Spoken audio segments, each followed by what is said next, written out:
बर्तमान आमर ये विपिन भाई प्रवचन दौरान देखते भाई मैंने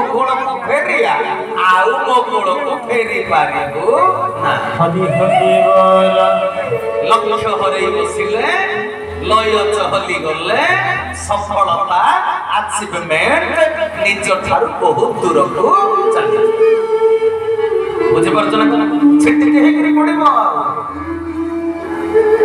तेणु आमे कौ लक्ष्य नहीं धरा पृष्ठ को आसीचंती से जेमिति बारिपदा जिवा लक्ष्य तार हुकुली गला आमे हमर आसीचंती गोटे जगह फेरी जिवा पुणी सही जगह अच्छा फेरीबा पाई ठाकुरे मोर बाट देखे लक्ष्य स्थल भी देखे बाट देखे यही बाटरे आसिले तो निर्विघ्न मो पाखे पहुंचल पुणी मो लक्ष्य स्थलटा कौटा यहीटा अव्यक्त से कही चरम लक्ष्य स्थल आमर लक्ष्य चरम प्राप्ति तेणु आमर लक्ष्य यदि चरम प्राप्ति से रास्ता देखी बर्तमान ये आम अंजलि केन्द्र भक्त मैंने भी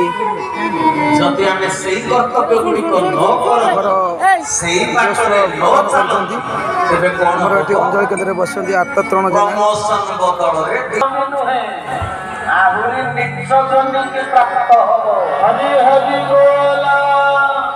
निजजनी पुणी कौन कले उदाहरण टिके नदेले आपण कबे निजजनी बोली आपण जानले ठाकुर गोटे दाड़ी कहले गोटे जगह रे कले गुरु क्षेत्रे धर्म क्षेत्रे संपत्ति दे रे गुरु क्षेत्रे धर्म क्षेत्रे बर्तमान ये आमर मीना बजार भी भाई मैं पड़ी आमर ये मीना बजार रे आमर माँ मौसी भाई भौणी मैंने भी मीना बजार भी किणुंट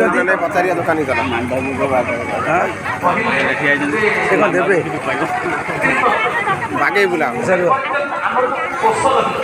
अच्छा भाई ये मीना बजार रे किसी बेपार हो कि होनी तो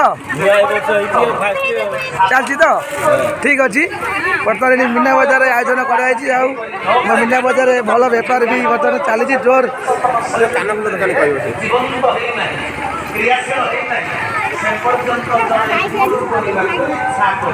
अच्छा भाई ये जो आप मीना बजार पकई आप बेपार हो चलती तो जाऊ धन्यवाद एत दूर आप आसी पथ परिश्रम कर बेपार हो ठीक अच्छे बर्तमान देखो मीना बजार आयोजन भी चलती ये बेपार भी चलती जोर सोर आमर ग्राहक भी लगे आम छोट छोट भाई भौणी माँ बाबू मैंने आसछंती नमस्कार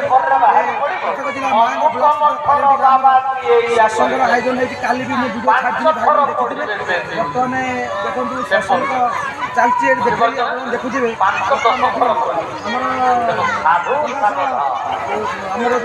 प्रसाद सेवन हम चलती ये जगह प्रसाद सेवन कर बाहर दूर दूर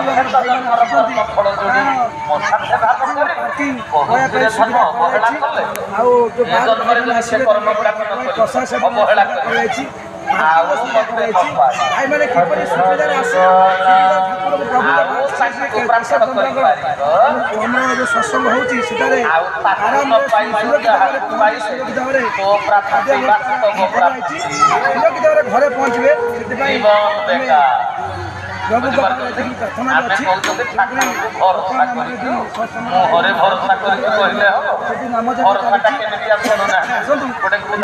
पाखु जा नमस्कार बर्तमान आप दूर बेपार बेपार हो जाऊ भाई एत दूर दूर दूर जो व्यवसाय नहीं जाऊ व्यवसाय हो आप खुशी अच्छा ठीक अच्छे धन्यवाद जय जगन्नाथ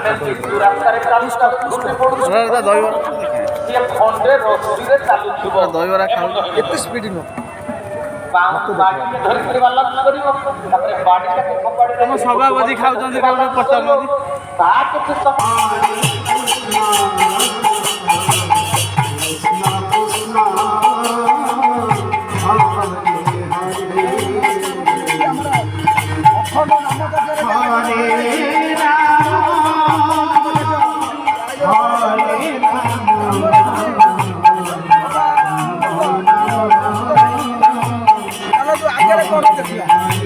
ନମସ୍କାର। ବର୍ତ୍ତମାନ ଆମ ଗାଁର ପୂର୍ବତନ ସରପଞ୍ଚ ତଥା ଆମ ଗାଁର ମୁଖ୍ୟ କହିଲେ ଚଳେ କାଶୀଚନ୍ଦ୍ର ଜେନା ସିଏ ଟିକେ କହିବେ ବର୍ତ୍ତମାନ ଭିତରେ ବୁଲିକି ଆସିଲି ଯେଉଁ ଦୂର ଦୂରାନ୍ତରୁ ଭାଇମାନେ ଆସୁଛନ୍ତି ଗାଡ଼ିର ମାରି ଯାଇଛନ୍ତି ମାରି ଯାଇଛନ୍ତି ଚାଲିବ ବର୍ତ୍ତମାନ ଗାଡ଼ିର ବ୍ୟବସ୍ଥା କରାଯାଇଛି, ଖାଇବା ବ୍ୟବସ୍ଥା କରାଯାଇଛି, ରହିବାର ବ୍ୟବସ୍ଥା ବି ମୁଁ ଦେଖୁଛି ଅଛି। କିନ୍ତୁ ବର୍ତ୍ତମାନ ମୁଁ ଏତିକି ପଚାରିବି ଏତେବେଳେ ବର୍ଷା ଆଜ୍ଞା ଆସୁଥିଲା ବର୍ଷା ନାହିଁ ସେ ବିଷୟରେ ଆଜ୍ଞା ଠାକୁରଙ୍କ ବିଷୟରେ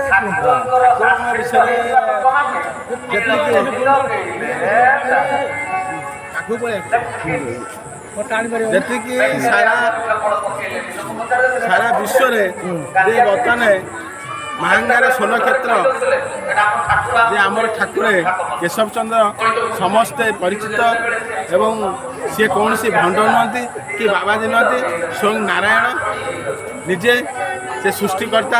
ବର୍ତ୍ତମାନ ଯେତେ ପ୍ରୋଗ୍ରାମ ହେଇଛି ମାହାଙ୍ଗାର ଅଷ୍ଟପରି ହେଇଛି, ଲକ୍ଷ ଲକ୍ଷ ଲୋକ ବର୍ତ୍ତମାନ ପ୍ରଭୁ ନାହାନ୍ତି କିନ୍ତୁ ହଜାର ହଜାର ଯେଉଁ ଗୁରୁ ଭାଇ ଗୁରୁ ଭଉଣୀ ସମସ୍ତେ ଏକତ୍ରିତ ହୋଇ ସେ କାର୍ଯ୍ୟକୁ ସମସ୍ତେ ତ୍ୱରାନ୍ୱିତ ଭାବରେ କାର୍ଯ୍ୟକ୍ରମ ଚାଲିଛି। ସେଥିପାଇଁ ଆମର ଆଶା ଓ ବିଶ୍ୱାସ ପ୍ରଭୁଙ୍କ ପାଖରେ ଅଛି। ତାଙ୍କର କାର୍ଯ୍ୟ ଆମେ ଯେତେବେଳେ 4 ଦିନ ଧରି ଏ କାର୍ଯ୍ୟକୁ ବହୁ ଅର୍ଥ ଖର୍ଚ୍ଚ ବିନିମୟରେ ଆମେ କରିଛୁ। ଏହି ସମସ୍ତେ ଏହି ଗ୍ରାମବାସୀ ବୃନ୍ଦ ଏବଂ ଗୁରୁ ଭାଇ ଗୁରୁ ଭଉଣୀମାନେ ସମସ୍ତେ ସହଯୋଗ ପରିପ୍ରେକ୍ଷୀରେ ଆଜି ଏଭଳି ପ୍ରକାରେ ଏଠି ଶୂନ୍ୟ ପୁରୁଷ ବର୍ତ୍ତମାନ ମେଘ ଝଡ଼ ଝଞ୍ଜା କିଛି ହେବନି। ଆମର ଏତିକି ଆଶା ବିଶ୍ୱାସ ଅଛି। ଯେତେବେଳେ କଳସ ଯାତ୍ରା ହେଲା ପ୍ରବଳ ବେଗରେ ଚାରିଆଡ଼େ ବର୍ଷା ହେଲା କିନ୍ତୁ ଆମେ ଜାଣିନୁ ବର୍ଷା କ'ଣ। ସେ ଯେଉଁ ତାଙ୍କର ଯେଉଁ ମାର୍ଗ ଯିଏ ମିଶିଛି, ଯିଏ ତାଙ୍କ ସହିତ ହୃଦୟରେ ଜାଣିଛି ପ୍ରଭୁ କେଶବ ଚନ୍ଦ୍ର ସେ ଠିକ୍ ଆମ ପାଇଁ ଅଛନ୍ତି କି ରହିଛନ୍ତି। ଆମର ଏତିକି ବିଶ୍ୱାସ ଆଶା ଅଛି। କୌଣସି ବାଧାବିଘ୍ନ ହେଇନି କି ଖାଇବା ପିଇବା ଭଲ ମନ୍ଦ କୌଣସି ବିଘଟନ ଘଟିନାହିଁ। ସେଥିପାଇଁ ଆମର ବିଶ୍ୱାସ ଏବଂ ତାଙ୍କର ଯେଉଁ ଆଶୀର୍ବାଦ ଆମ ପାଖରେ ଅଛି। ଆମେ ବହୁ ଧନ୍ୟବାଦ ବହୁମୂଲ୍ୟ ସମୟ ଦେଇଥିବାରୁ ବହୁତ ବହୁତ ଧନ୍ୟବାଦ। ବର୍ତ୍ତମାନ ଆମର ପାୟଣ୍ଡି ଗ୍ରାମର ଯେଉଁ ଅଛନ୍ତି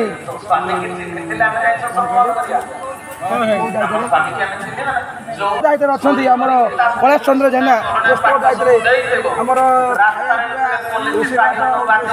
ଆସୁଛି ଦାୟିତ୍ୱରେ ସିଏ ଟିକେ ପଦାକେ କହିବେ ଯେଉଁ ଷ୍ଟୋର ଦାୟିତ୍ୱରେ ଅଛି ଜିନିଷ ସବୁ କେମିତି ଆସୁଛି, କେମିତି ଠାକୁର ପ୍ରଭୁ ଏତିକି ରୋଷେଇ ହେଲେ ଖାଇବାକୁ ଯେତେ ଲୋକଙ୍କର ଆୟୋଜନ ହେଇଛି ଯେ ସେ ବିଷୟରେ ଆଜ୍ଞା କୁହନ୍ତୁ।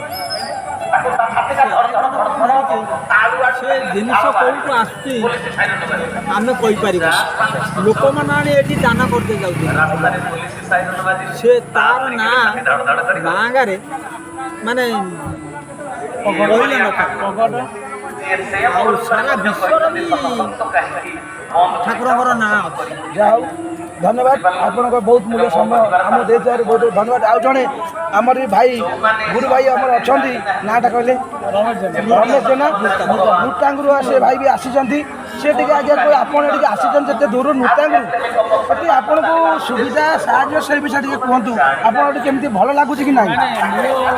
ମୁଁ ବି ଆଗେ ରୋଷେଇ ବାସରେ ଅଛି। ଆଜ୍ଞା ରୋଷେଇ ମୋର ପତ୍ର ଉଠାଏ, ରୋଷେଇରେ ହଣ୍ଡା ଉଠାଏ, ମୁଁ ରୋଷେଇ କିଛି ଜାଗା ବି ନିଏ ଆଉ ଦାଜିରେ ନିଏ।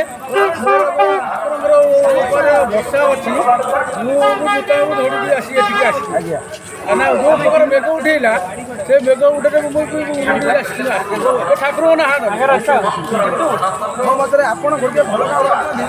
ପତ୍ର ଏତେ ସୁନ୍ଦର କାମ ଆପଣ କରୁଛନ୍ତି। ଏତେ ବଡ଼ ଆସୁଛନ୍ତି ଠାକୁର ଆପଣଙ୍କୁ ସାହା ହୁଅନ୍ତୁ।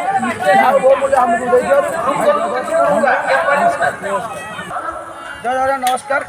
ବର୍ତ୍ତମାନ ଆମର ଏଠି ଯେଉଁ ସତ୍ସଙ୍ଗ ଯଜ୍ଞ ଚାଲିଛି ଏଠି ଆମର ବେଡ୍ ବି ହେଇଛି। ବର୍ତ୍ତମାନ ଯିବା ଆଗକୁ କ'ଣ ହେଇଛି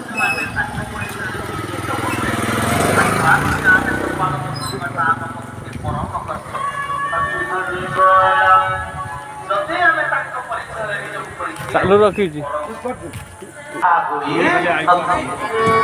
ବୁଝିପାରୁଛ ନା? କାରଣ ମୁଁ ତୁମ ଆଗରେ ସିନା କେତେଇ ହେଇଯିବି ଭଲ ହେଇଯିବି ତମେ ମତେ କିଛି ଫଳ ଦେବାର ଅଛି ମୋ କର୍ମର ସୁଫଳ ବା କୁଫଳ ମତେ ମଣିଷ କିଏ ଦବ କି ମତେ ପାପ ପୁଣ୍ୟର ବିଚାର ମୋ ମଣିଷ କିଏ କରିବ କି ମୋ ପାପ ପୁଣ୍ୟର ବିଚାର କିଏ କରିବ ଗୁରୁ କରିବେ କାଳକୁ ନିର୍ଦ୍ଦେଶ ଦେବେ ସେ ଯୋଉ କର୍ମ କରିଛି ତାକୁ ସେଇ ଫଳ ଭୋଗ କରା ବୁଝିପାରୁଛ ନା ତେବେ ମୁଁ ଯଦି ଅନ୍ତଃକରଣକୁ ସଜାଡ଼ି ନଥିବି ମୁଁ କେବଳ ବାକି ଚିନ୍ତା କରୁଥିବି କୁହାମୁଣ୍ଡା କପିଳା ଭଳି ତେବେ ଫଳଟା ମୋ ଜୀବନରେ ଓଲଟା ପଡ଼ିବ ମୋ କଥାର ସୁଦୂର ପ୍ରସାରୀ ପ୍ରଭାବ ଜଗତ ଉପରେ ପଡ଼ିବ ବୁଝିପାରୁଛନ୍ତି ଏ କଥା ତେବେ ମୁଁ ଯେତେବେଳେ ଗୁରୁଙ୍କୁ ବରଣ କରିଛି ଗୁରୁଙ୍କର ଆଜ୍ଞାବହ ଶିଷ୍ୟ ହେବା ପାଇଁ ପ୍ରକାଶ କରୁଛି ପ୍ରବଚନ ଦଉଛନ୍ତି ଆମର ବିପିନ ଭାଇ କେତେ ଦିନ କରିପାରିବି ଯଦି ଭଗବାନଙ୍କୁ ଭୟ ଥାନ୍ତା ସେ ପୃଥିବୀରେ ଗୁରୁ କରନ୍ତା କଣ ପାଇଁ ତା ଅନ୍ତର ଜଗତରେ ଭାବନା ରଖୁତା ଆରେ ମୁଁ ମିଛ କହୁଛି ଭଗବାନ ଜାଣିଛି ଯୋଉ ମିଛଟା କହୁଛି ଭଗବାନ ଜାଣି ସାରିଲେଣି ତେଣୁ ମୁଁ ମିଛ କହିବି ଭଗବାନଙ୍କୁ ଭୟ ରଖୁତା ମଣିଷ ଏଡ଼େ ବୋକା ଭଗବାନଙ୍କୁ ଭୟ କର ମଣିଷକୁ ଭୟ କରି ଏମିତି